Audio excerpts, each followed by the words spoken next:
दोस्तों, सबसे पहले सब्सक्राइब करें, नोटिफिकेशन बेल दबाएं और सबसे पहले वाली ऑप्शन ऑल करें, जिससे हमारी आने वाली नई वीडियो की नोटिफिकेशन आपको फ़ौरन मिल जाएगी।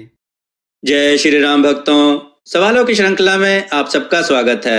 आज का प्रश्न है, शुक्राचार्य जी के बचपन का क्या नाम था? अपने उत्तर वीडियो में कमेंट करके अवश्य दें। चलिए आज की कथा श्रवण करते हैं। आज की कथा है दो व्यापारी, एक चतुर ब्राह्मण और राजा। आइए कथा श्रवण करें। बहुत समय पहले की बात है। वीरपुर नगर में एक विख्यात राजा राज करते थे। उन दिनों वीरपुर में एक साधारण व्यापारी भी रहता था। उसके ना कोई बीवी और ना कोई संतान। वह ज्यों त्यों करके अपने दिन बिता रहा था। एक रात जब वह अपने घर में सोया हुआ था तो उसने एक स्वप्न देखा। उसने देखा कि एक वृद्ध व्यक्ति आकर उसकी चारपाई के पास खड़ा हो गया। उस वृद्ध ने उसको फटकार कर सुनाते हुए कहा, अरे मूर्ख, तू चार धाम की यात्रा क्यों नहीं करने जाता?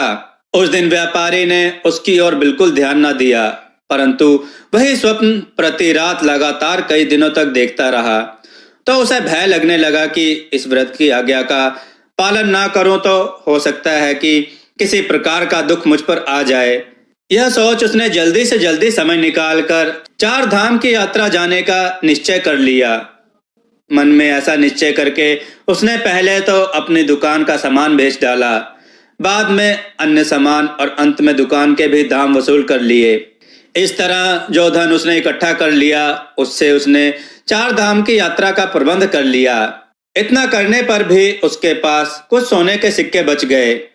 अब उसे यह चिंता लगी कि इनका क्या किया जाए।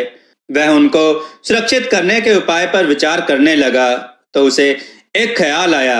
उसने उन सिक्कों को एक मिट्टी के बर्तन में डाल दिया और ऊपर से ताजा जैतून भर दिए। मिट्टी के बर्तन का मुंह ठीक तरह से ढककर उसने बर्तन को उठाया और अपने एक व्यापारी मित्र के पास ले गया।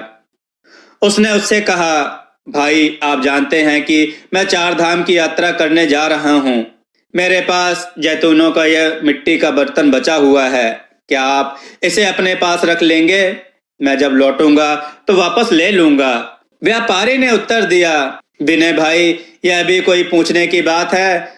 तुम यह चाबियां लो और मेरे माल गोदाम में जिस जगह चाहो रख दो। आप जब लौटोगे तो ज्यों का त्यों वहीं पड़ा मिलेगा। इस पर विनय ने चाबियां ली और अपना मिट्टी का बर्तन उसके माल गोदाम में एक कोने में रख दिया। व्यापारी को धन्यवाद देकर दूसरे दिन वह चार धाम की यात्रा के लिए रवाना हो गया। दिन बीतते गए, यहाँ तक कि 7 वर्ष हो गए और विनय वापस ना लौटा। इतनी देर में एक दिन व्यापारी की पत्नी को जैतूनों के खाने का ख्याल आया और वह अपने पति से बोली, बहुत दिनों से हम लोगों ने जैतून चखे तक नहीं। पत्नी की बात सुनते ही व्यापारी को अपने मित्र विनय के जैतूनों के बर्तन की याद आई और वह बोला, तूने जैतूनों का नाम क्या लिया कि एक भूली बिसरी बात याद दिला दी। मुझे इस समय विनय की याद आ गई, जो आज से 7 वर्ष पहले चार धाम की यात्रा के लिए गया था और जाते समय मेरे पास जैतूनों से भरा बर्तन अमानत में छोड़ गया था। ना मालूम विनय का क्या हुआ, वह जीवित है या मर गया, इसका मुझे कोई अंदाजा नहीं। यह तो केवल भगवान जानते हैं। व्यापारी की पत्नी ने पूछा, पर इसकी याद आपको किस तरह आई? इस पर व्यापारी बोला, वह जो जैतूनों का बर्तन मेरे गोदाम में छोड़ गया है, चलो उसी में से इस समय जैतून निकाल लें। वह अवश्य मर गया होगा, मुझे उसके वापस लौटाने की अब कोई आशा नहीं। उसकी पत्नी, जो एक बहुत ही अच्छे दिल की थी और धार्मिक प्रवृत्ति वाली थी, उससे मनाही करते हुए बोली, खबरदार, ऐसी बात न करना। यह तो किसी की अमानत है। हो सकता है वह जीवित हो और लौट आए, फिर आप क्या कहेंगे उससे? कितनी शर्म की बात है यह। मैं हाथ जोड़कर कहती हूँ कि ऐसा बुरा काम मत करो। कितनी भोली है तू और कितनी बेपैर सिर की बात करती है। ना तो विनय वापस आएगा और ना मुझे उसके सामने लज्जित ही होना पड़ेगा। मैं दावे से कहता हूँ कि वह मर चुका है। आपकी इच्छा, जो चाहे सो करें, पर मेरी मर्जी इसमें नहीं। मेरा दिल तो यही कहता है कि ऐसा करना पाप है। इस पर भी यदि आपकी इच्छा हो तो निकाल लीजिए, परंतु मुझसे बाद में यह ना कहिएगा कि तूने नहीं कहा था। व्यापारी को पत्नी की बात ना माननी थी और ना ही मानी। उसने हाथ में दिया लिया और गोदाम की ओर चल दिया। वहां पहुंचकर उसने बर्तन को एक कोने में पड़ा पाया। उस पर मिट्टी की तह जमी हुई थी। उसने उसको झाड़कर साफ किया और ऊपर का ढक्कन खोला। ढक्कन खोलने से उसके बीच में से सड़े हुए जैतूनों की गंध आई और उसका दिमाग चाटने लगी। इस पर उसने बर्तन को उठाया और पास ही एक मेज पर ले गया। उसने यह देखने के लिए कि अच्छे अच्छे जैतून कौन कौन से होंगे, बर्तन को मेज पर उल्टा। उलटने के साथ ही उसमें से एक सोने का सिक्का गिर पड़ा। व्यापारी ने कहा, अरे यह क्या, सोने का सिक्का? कहकर उसने जल्दी से बर्तन में हाथ डाला तो देखा कि उसमें जैतूनों के नीचे सोने के सिक्के भरे पड़े हैं। सोने के सिक्के देखते ही उसके मन में लोभ हुआ और नीयत बदल गई। उसने यह तय कर लिया कि जो भी हो यह बात पत्नी से नहीं कहूंगा। फिर वह पत्नी के पास गया और बोला, तुम्हारा कहना ठीक है, जैतून तो गल सड़ गए हैं, एक भी काम का नहीं है। सो मैंने फिर से बर्तन को वैसे ही बंद करके रख दिया। अगर विनय लौटकर आया भी तो उसको पता नहीं चलेगा कि यह खोला गया है। व्यापारी की पत्नी ने कहा, मैं फिर भी यही कहूंगी कि आपने खोलकर अच्छा काम नहीं किया। खाना खाकर व्यापारी किसी बहाने फिर गोदाम में गया। उसने बर्तन में से सारे सोने के सिक्के निकालकर अपने संदूक में रख लिए। दूसरे दिन उसने बाजार से नए ताजा जैतून लाकर उनको बर्तनों में भर दिया और उसी स्थान पर रखा जहां पर विनय ने रख दिया था। संयोग से दूसरे ही दिन विनय लौट आया और सीधा व्यापारी के पास गया। उसे जीवित देख व्यापारी तो चकित रह गया, परंतु अपनी हैरानी को छुपाते हुए उसने विनय का खूब स्वागत किया। कुछ समय कुशल समाचार पूछने के बाद विनय बोला, भैया क्या मेरा बर्तन सुरक्षित है? अरे हाँ, बिल्कुल उसी तरह और उसी स्थान पर जहां तुम छोड़ गए थे। मुझे क्या पड़ी थी कि उसको देखता। ये लो चाबियां और निकाल लो। विनय ने चाबियां ली और गोदाम की ओर चला गया। उधर से वह बर्तन निकाल लाया। उसने उधर 1 मिनट भी नहीं खोया और सीधा अपने घर पर चला गया। वहां जाकर उसने बर्तन को खोला, परंतु उसमें एक भी सोने का सिक्का ना पाया और ताजा जैतून भरे देख उसका हर्ष शोक में बदल गया। उसके होंठ सूख गए। वह पागल की तरह व्यापारी के पास भागा भागा आया और वहां पहुंचकर बोला, मित्र, तो मुझे इस प्रकार एकदम लौटे आते देखकर अवश्य हैरान हो गए होंगे, परंतु मैं यह कहने आया हूं कि मुझे अपने बर्तन में रखे सोने के सिक्के नहीं मिल रहे हैं। यह क्या बात है? मैंने इन्हें जैतूनों के नीचे छिपाकर रखा था। यदि आप किसी कारणवश निकाल कर अपने काम में लाए हो तो कोई बात नहीं, जब आपकी इच्छा हो दे देना। हाँ, मुझे इस समय केवल लिख कर दे दो। व्यापारी की नीयत बदल चुकी थी, इसलिए उसने इस बात का उत्तर पहले ही सोच रखा था। अतः जब विनय ने यह प्रश्न किया तो वह बोला, आप किन सोने के सिक्कों की बात करते हैं? मेरी समझ में कुछ नहीं आया। क्या आपको अपना बर्तन ज्यों का त्यों पड़ा हुआ नहीं मिला? मुझे क्या मालूम कि आपने इसमें क्या रखा था। आपने चाहे इसमें सोने के सिक्के रखे हों चाहे राख, जो कुछ भी रखा हो यह उसी में होगा। मैंने तो उसे छुआ तक नहीं। व्यापारी से यह उत्तर पाकर विनय की आंखों से टप टप करके आंसू बह चले। वह सिसकियां भरता हुआ बोला, भगवान के लिए मुझ गरीब पर दया करो। मेरे जन्म भर की कमाई इतनी ही थी, मुझे मेरा धन दे दो। विनय के इस प्रकार गिड़गिड़ाने का व्यापारी के मन पर वही प्रभाव हुआ जो मरुस्थल पर वर्षा का होता है।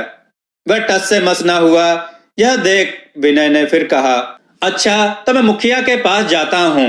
वह वहां से निकलकर सीधा मुखिया के पास गया, अपना हाल सुनाया, परंतु कोई गवाह न होने के कारण उसका मुकदमा रद्द हो गया।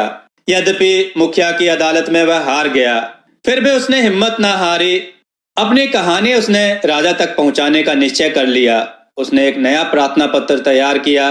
उसे लेकर वह शहर के ऐसे स्थान पर खड़ा हो गया जहां से राजा का आना जाना जरूरी था। राजा पूजा करके वापस लौट रहा था। विनय ने अपना प्रार्थना पत्र उसके रथ में फेंक दिया। राजा ने उसे उठाकर रख लिया। महल में पहुंचने पर उसको पढ़ा। एक बार पढ़कर उसको आराम से पढ़ने के लिए उसने रख लिया। राजा की आदत थी कि वह रात के समय अपने ब्राह्मण मंत्री के साथ वेश बदलकर शहर में इस बात का पता करने जाता था कि कोई किसी पर जुल्म तो नहीं कर रहा। इस रात जब राजा जाने को तैयार हुआ तो अचानक उसकी तबीयत खराब हो गई। ब्राह्मण ने राजा से कहा, महाराज आप रहने दें, आप अपने स्वास्थ्य का ध्यान दें, मैं कुछ अंगरक्षकों के साथ आज शहर का भ्रमण करता हूँ। ब्राह्मण यह कहकर शहर के भ्रमण के लिए निकल गया। एक स्थान पर उन्हें कुछ शोर सुनाई दिया। ब्राह्मण उस स्थान के समीप पहुंचे तो एक दरवाजे की आड़ में छिपकर देखने लगे। उस स्थान पर कुछ बालक अपने खेल में लगे थे। इनका खेल देखने के लिए ब्राह्मण वहीं रुक गया और गुप्त रूप से देखने लगा। चांदनी रात थी। वे सब बालक एक विशेष स्थान पर गए। वहां एक बालक ने कहा, मित्रों आज मुखिया का खेल खेलें। मैं मुखिया बनता हूँ और तुम लोग व्यापारी और विनय को मेरे पास लाओ। ब्राह्मण ने यह शब्द सुने तो उन्हें उस प्रार्थना पत्र की याद आई जो उन्हें राजा ने दिया था। अतः उन्होंने अंगरक्षकों से तब तक वहीं ठहरने के लिए कहा जब तक ये बालक खेल न खत्म कर लें। इसके बाद उन बालकों ने इस नाटक के पात्र भी आपस में नियुक्त किए और उनकी अदालत शुरू हुई। मुखिया बना हुआ बालक गंभीर मुद्रा में पास एक बड़े पत्थर को कुर्सी बनाकर बैठ गया। दो अफसर बने बालकों ने विनय और व्यापारी को अदालत में उपस्थित किया।